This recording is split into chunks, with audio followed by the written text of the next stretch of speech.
This is a story about a world obsessed with stuff. It's a story about a system in crisis. We're trashing the planet, we're trashing each other, and we're not even having fun.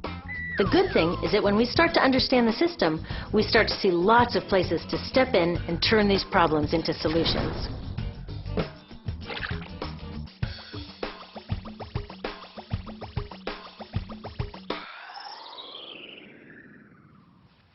One of the problems with trying to use less stuff is that sometimes we feel like we really need it. What if you live in a city like, say, Cleveland, and you want a glass of water? Are you going to take your chances and get it from the city tap? Or should you reach for a bottle of water that comes from the pristine rainforest of Fiji? Well, Fiji brand water thought the answer to this question was obvious, so they built a whole ad campaign around it. It turned out to be one of the dumbest moves in advertising history. You see, the city of Cleveland didn't like being the butt of Fiji's jokes, so they did some tests, and guess what? These tests showed a glass of Fiji water is lower quality, it loses taste tests against Cleveland Tap, and costs thousands of times more. This story is typical of what happens when you test bottled water against tap water. Is it cleaner? Sometimes, sometimes not. In many ways, bottled water is less regulated than tap. Is it tastier? In taste tests across the country, people consistently choose tap over bottled water. These bottled water companies say they're just meeting consumer demand. But who would demand a less sustainable, less tasty, way more expensive product, especially one you can get for almost free in your kitchen? Bottled water costs about 2,000 times more than tap water. Can you imagine paying 2,000 times the price of anything else? How about a $10,000 sandwich?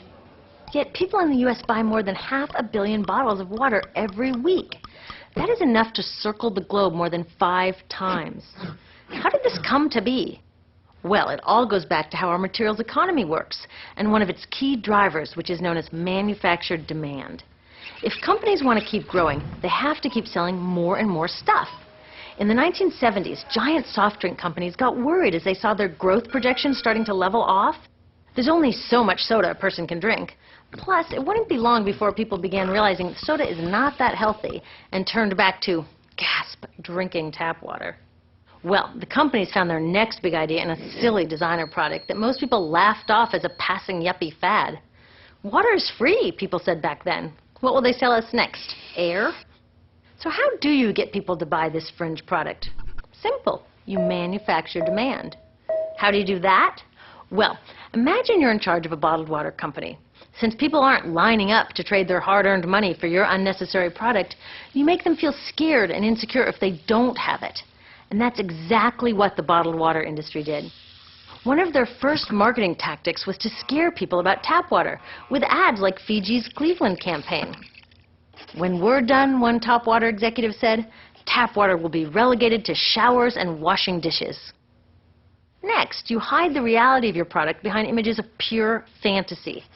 Have you ever noticed how bottled water tries to seduce us with pictures of mountain streams and pristine nature? But guess where 1/3 of all bottled water in the U.S. actually comes from? The tap. Pepsi's Aquafina and Coke's Dasani are 2 of the many brands that are really filtered tap water. But the pristine nature lie goes much deeper. In a recent full-page ad, Nestle said, bottled water is the most environmentally responsible consumer product in the world. What? They are trashing the environment all along the product's life cycle. Exactly how is that environmentally responsible? The problems start here with extraction and production, where oil is used to make water bottles. Each year, making the plastic water bottles used in the U.S. takes enough oil and energy to fuel 1 million cars. All that energy spent to make the bottle, even more to ship it around the planet, and then we drink it in about 2 minutes? That brings us to the big problem at the other end of the life cycle, disposal. What happens to all these bottles when we're done? 80% end up in landfills, where they will sit for thousands of years, or in incinerators, where they are burned, releasing toxic pollution. The rest gets collected for recycling. I was curious about where the plastic bottles that I put in the recycling bins go. I found out that shiploads were being sent to India, so I went there. I will never forget riding over a hill outside Madras, where I came face to face with a mountain of plastic bottles from California. Now, real recycling would turn these bottles back into bottles. But that wasn't what was happening here. Instead, these bottles were slated to be downcycled, which means turning them into lower quality products that would just be chucked later. The parts that couldn't be downcycled were thrown away there, shipped all the way to India just to be dumped in someone else's backyard.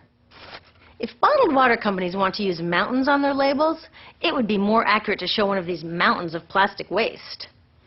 Scaring us, seducing us, and misleading us. These strategies are all core parts of manufacturing demand.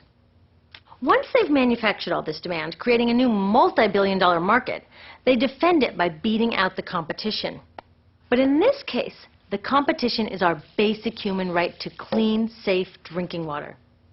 Pepsi's vice chairman publicly said, "The biggest enemy is tap water." They want us to think it's dirty and bottled water is the best alternative. In many places, public water is polluted, thanks to polluting industries like the plastic bottle industry. And these bottled water guys are all too happy to offer their expensive solutions, which keep us hooked on their products. It is time we took back the tap. That starts with making a personal commitment to not buy or drink bottled water unless the water in your community is truly unhealthy. Yes, it takes a bit of foresight to grab a reusable bottle on the way out, but I think we can handle it. Then take the next step. Join a campaign that's working for real solutions, like demanding investment in clean tap water for all. In the U.S., tap water is underfunded by $24 billion, partly because people believe drinking water only comes from a bottle. Around the world, 1 billion people don't have access to clean water right now.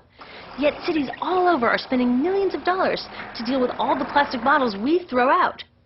What if that money was spent improving our water systems, or better yet, preventing pollution to begin with? There are many more things we can do to solve this problem. Lobby your city officials to bring back drinking fountains. Work to ban the purchase of bottled water by your school, your organization, or entire city. This is a huge opportunity for millions of people to wake up and protect our wallets, our health, and the planet. The good news is it's already started. Bottled water sales have begun to drop while business is booming for safe, refillable water bottles. Yay! Restaurants are proudly serving tap, and people are choosing to pocket the hundreds or thousands of dollars they would otherwise be wasting on bottled water. Carrying bottled water is on its way to being as cool as smoking while pregnant. We know better now. The bottled water industry is getting worried because the jig is up. We are not buying into their manufactured demand anymore. We will choose our own demands, thank you very much, and we're demanding clean, safe water for all.